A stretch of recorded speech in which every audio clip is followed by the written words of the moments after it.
Good morning and welcome. Today and for the next few weeks we're going to talk about meditation.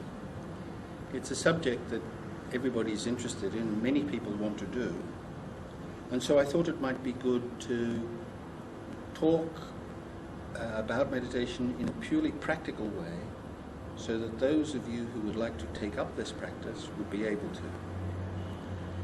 And I think that the best place to start on this subject is to talk about, first of all, the reasons why somebody would want to meditate. That it is important to be clear in your own mind why it is that you want to meditate. And the reason why I say that this is important is because there are many different types of meditation, having many different goals. And you need to do the practice which is suitable for your particular goal, whatever it happens to be.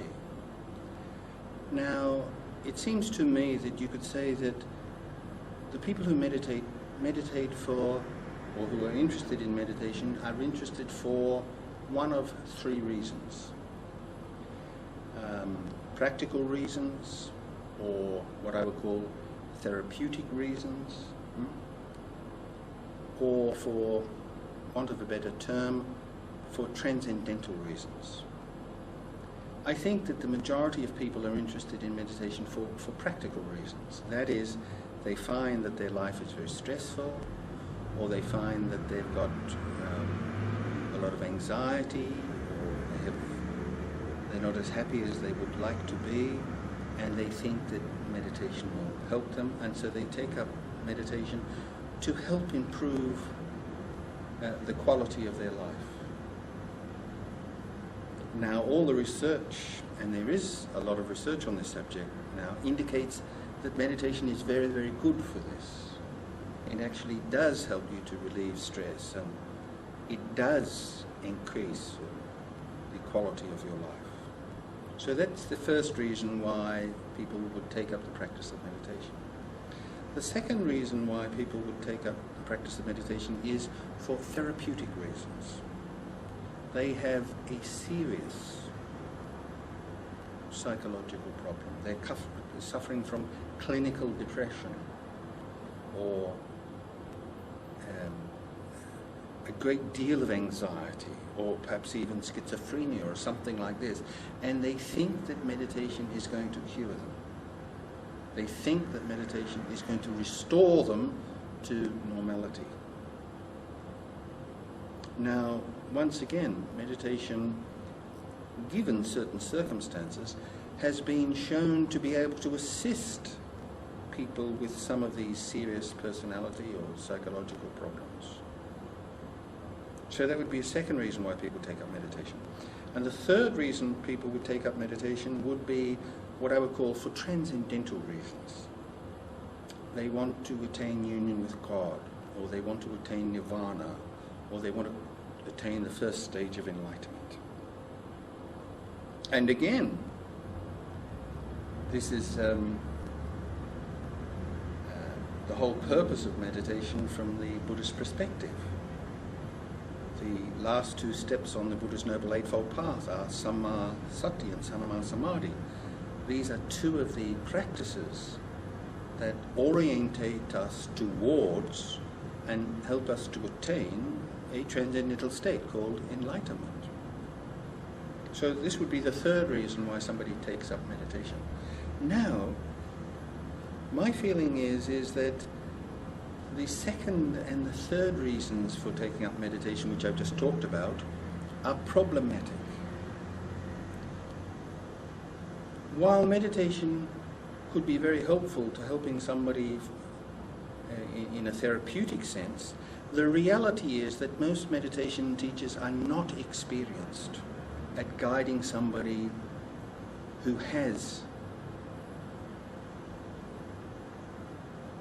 psychological problems, and therefore meditation may actually aggravate their problem rather than sort it out. So if you are taking up, or you want to take up meditation for therapeutic reasons, I would encourage you not to. I would encourage you to go to your psychoanalyst or your therapist or your psychiatrist or whatever it is, sort out that problem. And when you're back to your normal state, then take up meditation. I would discourage anybody taking up meditation for therapeutic reasons unless their therapist is the one who is teaching them the meditation. Then, for those who want to meditate for transcendental reasons, I would say that this is a problem too, because the reality is that the majority of people really don't know what they're talking about when they talk about the first stage of enlightenment or nirvana. So in actual fact, they're taking up meditation out of very idealistic and perhaps even romantic ideas. The basis of their desire for meditation is really not based on reality. And my experience is that people who take up meditation for these reasons, once again, sometimes get themselves into problems.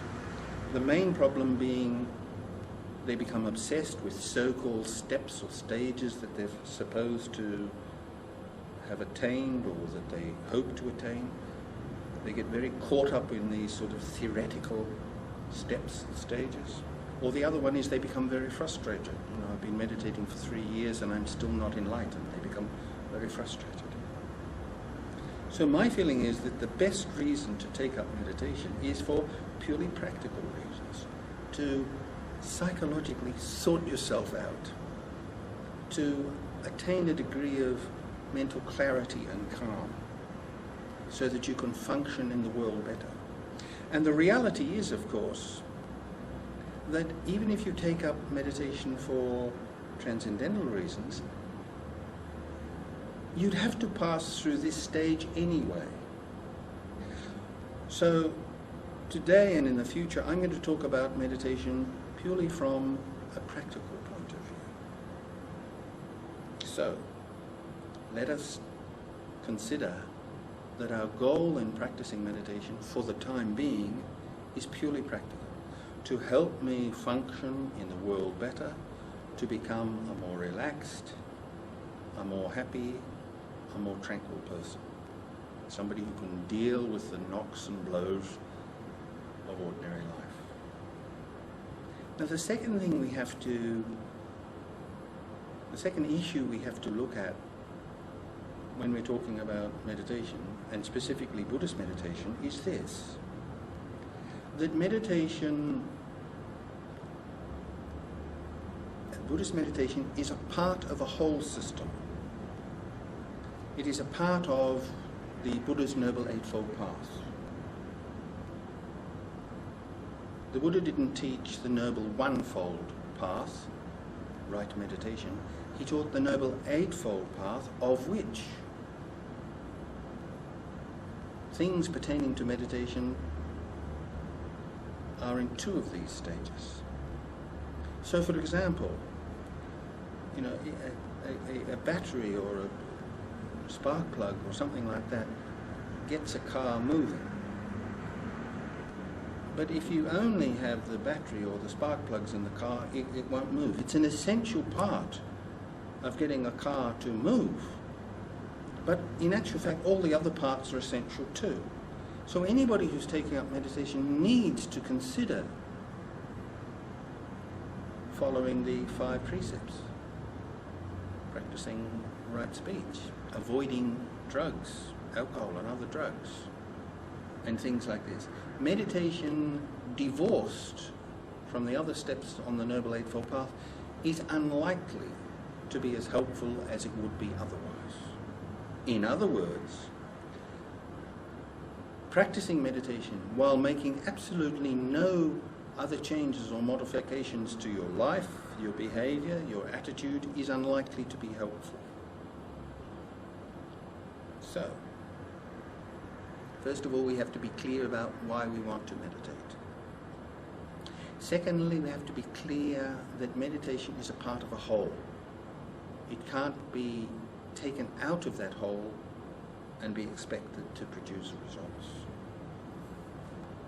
So having said that and having considered it, how do we start? It's really very simple. The Buddha talks about several primary steps in the practice of meditation.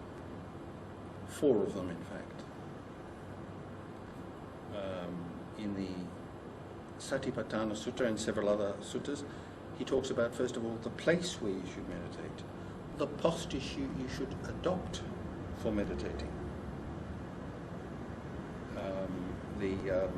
the actual practice itself. So let us have a look at these. Let's say you want to take up meditation. The first thing you have to consider is, where am I going to do it? And in the Satipatthana Sutta, the Buddha says, go to the forest, the root of a tree, or an empty house. Aranyagatu, Rukamula Gatu, Sunyagara Gatu. So we need not go to the forest nowadays, but what we need is that what the sutta makes it clear is a place of solitude and relative silence. So this could be your room, or it could be your whole house, or it could be your flat, or indeed it could be the forest or the garden. First of all, you find a place where you're unlikely to be disturbed. If it's in your room or your house, you disconnect the phone, you turn off the television, the radio. It can be good to make arrangements so that you're unlikely to be disturbed during the time you do your meditation. The next one is your posture. Go to an empty place, forest, the root of a tree, and then you sit down with your legs crossed. Nisidati palankang abujitva. So you put a pillow under your buttocks, perhaps fold a blanket on the floor with a pillow on it, put your buttocks on the pillow, and cross or fold your legs. You put your hands in your lap, nestle your hands in your lap, or put them on your knees. And the important thing is, as you start and through the whole practice, in the beginning of your practice and years later, the most important thing is that the posture be comfortable, that you be comfortable in that state. Now, many people seem to think that the sign that your meditation is going well is that you don't move. People become obsessed with moving. In reality, it's quite okay to move. The reality is that if you are comfortable and your body is relaxed, there's no tension or anxiety or cramped muscles, chances are you will be still. Not because you're trying to be, but you're naturally comfortable, and so you're still. Throughout your practice, make sure that your body is comfortable and relaxed. And then he says, and keep your body straight. Ujjung kayam, which means to keep your back straight. Keep your back straight without being rigid. And of course, you don't have to sit on the floor. You could sit on a chair. Either way, make sure your back is straight. And then the third step is parimukkhang sating upattapetva. Arouse or evoke your mindfulness in front of you. Parimukkhang sating upattapetva. Pari, as in the English perimeter. Mukkhang, face or mouth. Upattapetva, bring up. Establish. Establish your mindfulness in front of you. And this is usually interpreted to mean, and I believe that it does, that you put your attention somewhere in the front of your face. And because it's called mindfulness of breathing, anapanasati, it must mean below your nose. Now, people can get really quite obsessed with the actual technique of meditating. Some teachers give exact and precise details and saying that it must be done this way. Others say that you must put your attention here. Some dispute that and say you must put your attention on the rise and fall of your abdomen. Some say that you must here, some say here, some say that you must count it, and so on. And these people can get extremely obsessed about these techniques. Now the reality is that nowhere in the Buddha's discourses does he give anything other than these general but clear enough instructions. Parimokkhang satting upattapetva. So the reality is that it really doesn't matter whether you put your attention here or here. The purpose is, will it help you to develop your mindfulness of the process of breathing? So I advise people to do this. Sit in a comfortable posture, nestle your hands in your lap, close your eyes and become aware of your breathing. Now it may be that quite naturally your attention goes here, or it may be quite natural that your attention goes to the rise and fall of your abdomen, or you might find that counting seems to be easier for you. Whichever way seems best for you, do that. And I would even suggest that for the first perhaps week that you're meditating, do it several different ways. Explore and find out which way is most comfortable, most convenient, and most useful for you. And having decided upon that particular way, stick to that. So you may count your breath from 1 to 10, or you may feel your breath, the warm air as you breathe out, the cool air as you breathe in. You may observe the rise and fall of your abdomen. It doesn't matter. Which way helps you to develop your mindfulness is best. And that's what the Buddha said. Parimokkhang satting upattapetva, having established your mindfulness in front of you, so satto va assa sati, satto passa sati. Mindfully you breathe in, mindfully you breathe out. Now this is very important. People think that the purpose of this practice is to concentrate, to develop concentration, samadhi. But in actual fact, neither in the name of the sutta, the Anapanasati Sutta, or in the phrase Parimokkhang satting upattapetva, does the Buddha talk about samadhi. He's talking about sati, the ability to be present with what is happening, or the ability to be mindful of what is happening, or the ability to be aware of what is happening. Now when we sit comfortably and we become naturally still, when we put our hands in our lap and close our eyes, there will only be a limited number of things happening. There will be some sensations on the body, although not many. There won't be many sounds because you're in a fairly quiet place. The most noticeable thing that will be happening is that you're breathing.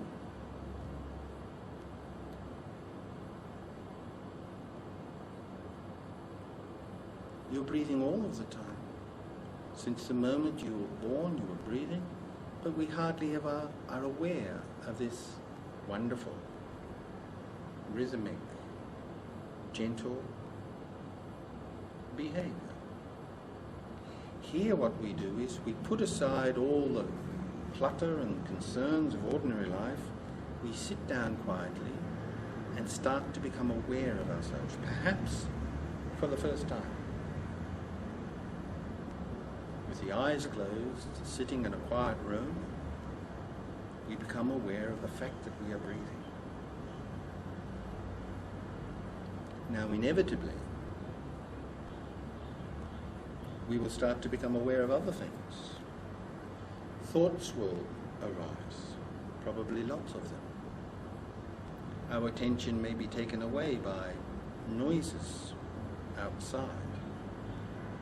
It is inevitable that there will be some physical discomfort even, little tickling feelings on the body, some discomfort.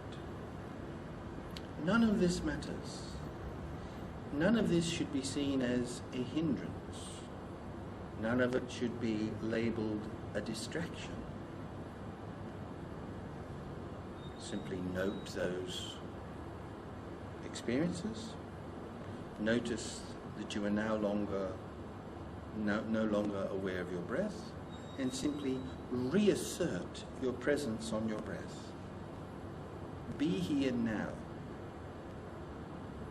And in this now, I have chosen to be aware of the gentle in and out movement of my breath. And so that is what you do. Don't see the sounds, the thoughts, or the feelings as enemies, because they're not.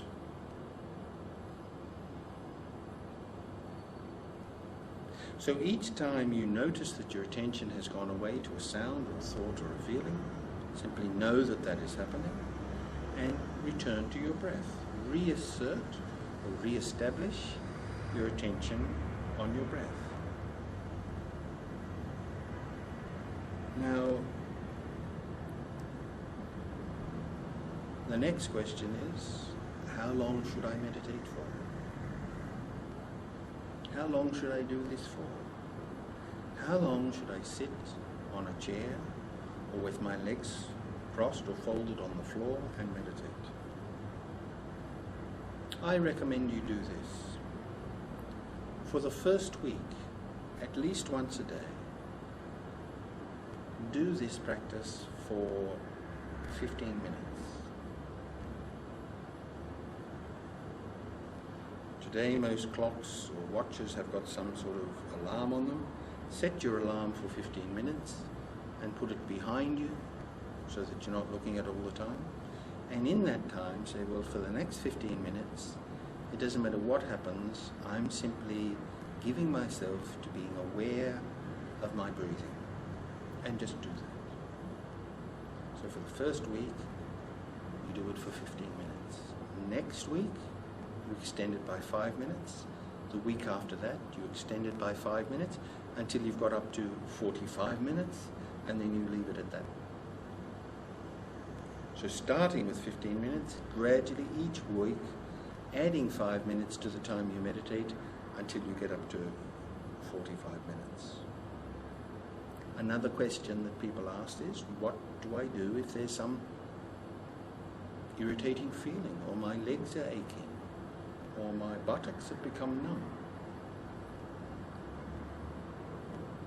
As we said, you cannot judge the success of meditation by how still you are. You judge the success of your meditation by how mindful you are. Meditation is not a sit-still competition.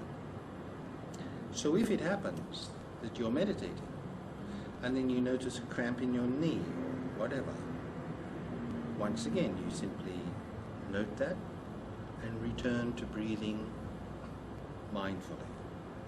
If you find that your attention keeps on going to that feeling, it's becoming quite uncomfortable, then what you do is you move. It's no problem. You haven't been defeated. You simply move and then return to being aware. However, there are several different ways to move.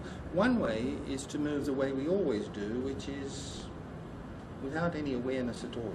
It's just a automatic, even a mechanical reaction to an experience. But because the purpose of our practice is to become mindful, now what you do is, when you've decided that that irritating feeling or that cramped feeling needs to be responded to, then you make a note. I intend to respond to that feeling. Fully aware, you move your hand. Fully aware, you scratch it, or you itch it, or you readjust your posture. You return your hand, aware, and then you switch your attention, your awareness to your breath again. So in actual fact, if you do that, if you move with mindfulness, if you move fully aware, you have not really interrupted your practice. You've just shifted the object of your practice for a few moments.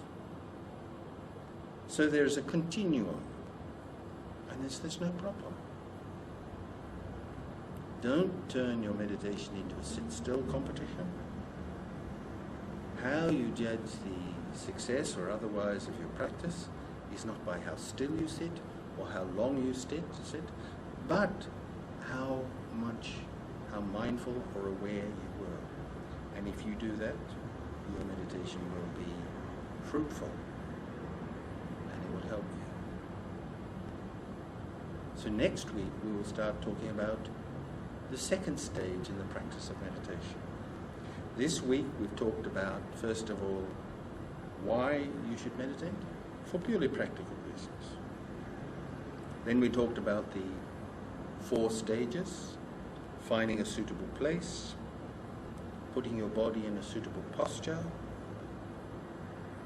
the actual practice you do, and how to deal with problems. So that's the place you meditate, the posture you meditate in, the actual practice you use, and how you deal with specific problems. Next week we'll continue on the next stage that you need to go through to practice your meditation.